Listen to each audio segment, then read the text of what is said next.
Voilà, chers amis, un réel plaisir pour moi de me pointer encore devant vos écrans, vos ordi, pour qu'on puisse échanger comme nous avons instruit, comme nous nous sommes convenus, tel que nous vous avons promis. Effectivement, beaucoup des amis académiciens, beaucoup des amis de la science, du savoir, nous ont écrit, nous ont interpellés, disant que quand on fait la politique, ce n'est pas seulement mener des campagnes de sorte à se faire porter au pouvoir, mais il est souvent bien et mieux de faire passer ses idées, parce qu'un grand, ce n'est pas sa personne, mais ce sont ses idées. Et quand cela prend place, ou quand ces idées prennent place dans une communauté, dans la société, c'est ce qui fait la grandeur de l'homme, ou d'une association, ou d'un mouvement. Effectivement, nous sommes dans l'effervescence de débat sur l'identité politique, et nous avons profité de l'université de nos amis de Palou pour pouvoir justement approfondir la réflexion sur les identités politiques, sur le fonctionnement, sur la manière de faire, ainsi de suite. Je sais que beaucoup nous ont aussi reproché de dire que nous faisons des choses comme si les pays étaient dans un état normal, comme si, voilà, toutes choses restant égales par ailleurs, ça marchait très bien, hormis d'autres situations. Je suis parmi ceux-là qui prennent la diversité, et j'ai encouragé d'ailleurs à mes derniers speeches cette diversité qui fait la force du Congo. Chacun a un domaine, tout le monde ne peut pas être au même endroit, mais du moins de cette diversité, ça donne le dynamisme dans les fonctionnements, ça donne aussi la richesse que le pays a besoin, justement pour se les redistribuer et faire avancer les choses. Donc, ne nous tenez vraiment pas à rigueur, de sorte que nous avons choisi la voie plutôt de faire passer les idées que la voie que les amis ont pris et qui est aussi un choix qui est à respecter, qui est à encourager aussi, parce que nous en avons besoin.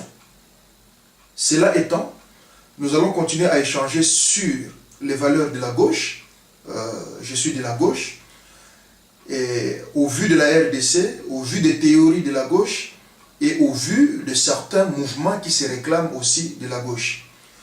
D'entrée de jeu, chers amis, les mouvements de la gauche, pour parler clairement du socialisme, parce que c'est le socialisme qui représente la gauche dans l'environnement politique, c'est un mouvement qui est né de la révolution industrielle. Ça, il faut qu'on le sache. C'est-à-dire qu'à un certain moment donné, dans les pays avancés et pays industrialisés, quand il y a eu ce boom d'industrialisation, les entreprises se sont créées, tout et tout, il fallait qu'il y ait un contrepoids justement pour pouvoir défendre les ouvriers et essayer, si vous voulez, de créer un équilibre social. Il faut dire que cet équilibre social venait de sorte que d'une part, il y a les patronats et de l'autre côté, il y a les ouvriers. Donc entre deux, il fallait quand même que chacun puisse se retrouver. Les patronats ou les patrons qui investissent a besoin de réaliser bien sûr ses recettes, ses bénéfices, et l'ouvrier qui travaille mérite aussi un bon traitement dans son travail. D'où est né ce mouvement de gauche qu'on appelle le socialisme et qui est parti, qui s'est développé avec d'autres courants comme le communisme, ainsi de suite. Je ne veux pas parler des idéologies ici. Et jusqu'à arriver aujourd'hui à l'évolution de ces courants de la gauche, du socialisme, où nous autres, nous nous identifions au niveau plutôt de la social-démocratie. À la seule différence que la social-démocratie, ça fait un symbiose, ça va ensemble avec les mouvements syndicaux, avec les mouvements des associations qui défendent les travailleurs, des mouvements qui défendent l'humanisme, les mouvements qui défendent, je dirais, les étrangers, il faut le dire aussi ainsi, c'est clair. Donc, tous ces mouvements, toutes ces associations qui rôdent sur l'équilibre social se rallient au socialisme et pour former finalement ce qu'on appelle la social-démocratie, et en même temps accepter la présence et l'action patronale, tout en équilibrant les dérivés de part et d'autre. Cela étant, je vais gentiment donner de grandes valeurs à notre vue, selon nous, comment est-ce que nous entendons le socialisme. Je ne vais pas refonder le socialisme comme l'ont fait les pères de l'indépendance africaine qui ont parlé du socialisme africain, mais je suis simplement, après avoir cherché, après avoir lu, après avoir vu ce qui se passe sous d'autres cieux, donner un peu un aperçu comment est-ce que nous voyons les choses, comment est-ce que nous comptons faire si jamais un jour vous nous faisiez confiance. Cela étant, dans les fonctionnements, je vais commencer d'abord les points forts qui, si vous voulez, déterminera la position de l'autorité publique pour justement lui coller une identité politique dans ce sens-là. C'est dans le monde économique. Et dans le monde économique, comme je l'ai dit tout à l'heure, il y a d'une part les patronats et il y a d'autre part les travailleurs. Voilà l'enjeu. Et comment est-ce qu'on va voir ces choses? C'est vrai que je vais aller en détail, mais je prends simplement des grandes valeurs, ainsi de suite. Entre les patronats et les travailleurs, si vous voulez, l'homme politique à l'étiquette socialiste se doit de trouver de bâtir un certain équilibre social. Ne pas pénaliser non plus les patrons et ne pas sanctionner ou oublier l'ouvrier. C'est-à-dire, entre deux, il faut créer l'équilibre social. Mais cet équilibre, je parlais du terme de bâtir. Bâtir cet équilibre social nécessite la mise en place d'une certaine politique, une vision, une série de mesures qui doivent accompagner l'action gouvernementale de sorte à arriver à bâtir, à construire, à faire vivre cet équilibre social. Et cet équilibre doit se vivre. Il ne doit pas être fictif ou il ne doit pas être voilà, quelque chose ça doit être du concret, ce que j'allais dire.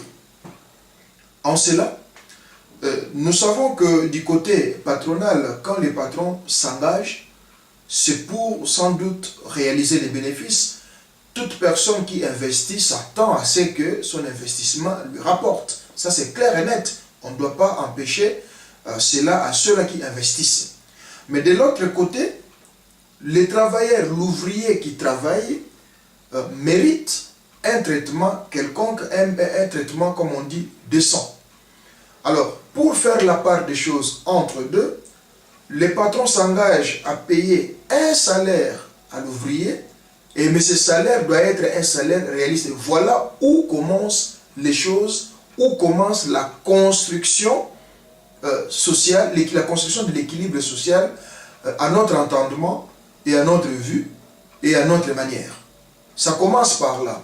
Donc, ce que je vais donner, ce que je vais dire ici, les salaires que les patrons doivent fournir à l'ouvrier, peu importe, hein, ça peut être un grand patron ou un petit patron, mais les salaires de l'ouvrier doivent être un salaire décent. Les économistes savent comment calculer un salaire. Il y a notamment des points essentiels qu'il faut tenir compte pour pouvoir construire ou créer une marge de salaire à donner aux travailleurs. Et dans cette marge, les éléments essentiels, premièrement, il faut tenir compte du coût de la vie. Et moi, quand je parle du coût de la vie à notre entendement, nous entendons la prise en compte d'une moyenne concernant les loyers, par exemple, d'une manière générale. Les loyers, la santé, la scolarité, les transports, se vêtir et se nourrir. Je ne vais pas aller dans beaucoup plus de détails. Mais si déjà au niveau de la construction, du salaire, on peut tenir compte de ces éléments, je crois que c'est un début à l'équilibre social dont nous faisons allusion. C'est-à-dire qu'il n'y aura pas de déséquilibre, celui qui travaille sera à mes yeux, si pas de se taper une baraque, mais au moins de se payer son loyer mensuel. Il peut s'auto-prendre en charge sur le plan, la couverture médicale. Il peut s'assurer la scolarité de sa famille, de ses enfants, de tout ce qui sont à sa charge. il peut aussi, plus loin, voilà, s'assurer les déplacements, ainsi de suite.